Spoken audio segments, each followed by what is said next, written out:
ಒಂದು camera ಚೂರಿಂದ okay okay roll. ಉತ್ತರ ಕರ್ನಾಟಕ ಭಾಗದಲ್ಲಿ ಬಹುದಿನಗಳ ಹೋರಾಟ ಏನು 1980ರಲ್ಲಿ ಮಡಿದಂಥ ವೀರಪ್ಪ ಕಡ್ಲಿಕೊಪ್ಪ ಅವರಿಗೆ ಇಂದು 45ನೇ ರೈತ ಹುತಾತ್ಮ ದಿನಾಚರಣೆ ಒಂದು ಶ್ರದ್ಧಾಂಜಲಿಯನ್ನು ಸಲ್ಲಿಸುವುದರ ಮೂಲಕ ಈ ರೈತರ ಬಸಪ್ಪ ಲಕ್ಕುಂಡಿ ಅವರಿಗೆ ಇಬ್ಬರಿಗೂ ಕೂಡ ನಮನಗಳನ್ನು ಸಲ್ಲಿಸ್ತಾ ಇವತ್ತು ಅವರು ಹೊಸದಾಗಿ ಒಂದು ಸ್ಮಾರಕವನ್ನು ರಚಿಸಬೇಕನ್ನೋದಕ್ಕಾಗಿ ಭೂಮಿ ಪೂಜೆ ಕಾರ್ಯಕ್ರಮವನ್ನು ನೆರವೇರಿಸಿಕೊಟ್ಟಿದ್ದಾರೆ. ಅದು ಈ ರಾಜ್ಯದ ರೈತರ ಹೆಮ್ಮೆಯ ವಿಷಯ. ಅದರ ಜೊತೆಯಾಗಿ ಈ ಭಾಗದಲ್ಲಿ ನಿರಂತರವಾಗಿ ಇರತಕ್ಕಂಥ ಸಮಸ್ಯೆಗಳು ಹೋರಾಟಗಳು ನಿರಂತರವಾಗಿದೆ.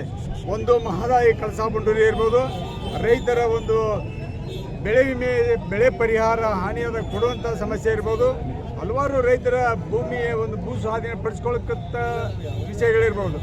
ಈ ಎಲ್ಲ ವಿಷಯಗಳ ಬಗ್ಗೆ ನಿರಂತರವಾಗಿ ರಾಜ್ಯದಲ್ಲಿ ಎಲ್ಲ ರೈತ ಸಂಘಟನೆಗಳು ಹೋರಾಟವನ್ನು ಮಾಡ್ತಾ ಇದ್ದಾರೆ.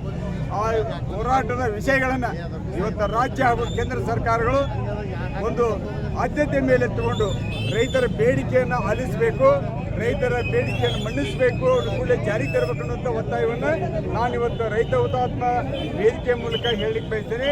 ಅದರ ಜೊತೆಯಾಗಿ ಇವತ್ತು ರೈತರ ತಮ್ಮ ಸಮಸ್ಯೆಗಳನ್ನು ಬಗೆಹರಿಸಿಕೊಳ್ಳಲಿಕ್ಕೆ ಬೇಕಾಗಿರ್ತಕ್ಕಂಥ ಒಂದು ವೇದಿಕೆ ರಾಜ್ಯದಲ್ಲಿ ಹಲವಾರು ಪರಿಷತ್ಗಳನ್ನು ಇವತ್ತು ಸರ್ಕಾರಗಳು ರಚನೆ ಮಾಡಿವೆ.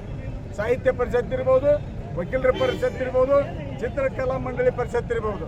ಆ ನಿಟ್ಟಿನೊಳಗೆ ಈ ರಾಜ್ಯದಲ್ಲಿರ್ತಕ್ಕಂಥ ಎಲ್ಲ ರೈತ ಹೋರಾಟಗಾರರು ವರ್ಷಕ್ಕೊಮ್ಮೆ ಸೇರಿಕೊಂಡು ಕೃಷಿಗೆ ಸಂಬಂಧಿಸಿದ ಇಲಾಖೆಗಳನ್ನು ಸೇರಿಸಿಕೊಂಡು ಸಮಸ್ಯೆಗಳ ನಮ್ಮದೇ ಆದ ರೀತಿಯಲ್ಲಿ ಬಗೆಹರಿಸಿಕೊಳ್ಳಲಿಕ್ಕೆ ಕೃಷಿ ಪರಿಷತ್ತನ್ನು ರಚನೆ ಮಾಡಬೇಕು ಈ ರಾಜ್ಯ ಸರ್ಕಾರ ಅಂತೇಳಿ ಈಗಾಗಲೇ ಹಲವಾರು ಬಾರಿ ಒತ್ತಾಯ ಮಾಡೀವಿ.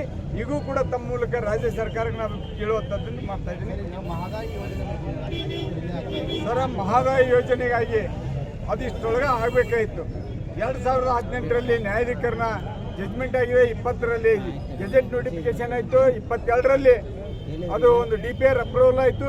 ಈಗಿರ್ತಕ್ಕಂಥ ವೈಲ್ಡ್ ಲೈಫ್ ಪರ್ಮಿಷನ್ ಸಲುವಾಗಿ ವಿಳಂಬ ಮಾಡ್ತಾ ಇದ್ದಾರೆ.